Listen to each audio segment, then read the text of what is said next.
லேக்கா, நமக்குள்ள ஒரு 3 years break வேணும்னு நினைக்கிறேன்.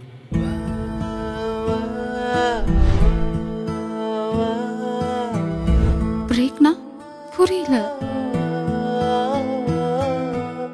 கொஞ்ச நாளைக்கு எதுவுமே வேண்டாம், கொஞ்ச நாளைக்கு மட்டும்.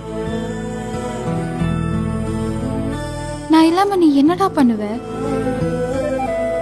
என்ன ஆள் ஆளுக்கு அந்த பொண்ணால தான் நீ இருக்க, அந்த பொண்ணு இல்லைனா உனக்கு வாழ்க்கையில கடவுள் கொடுத்த வரம் மயிர்னு பேசிருக்கீங்க. நீங்க போடுற டிராமாக்கு எங்களை பப்பட் மாதிரி யூஸ் பண்றீங்களா?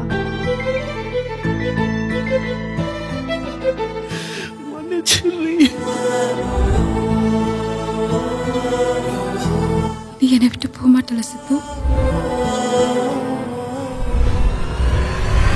ஆனா நான் வந்த லேக்கா, நான் வந்த உனக்காக.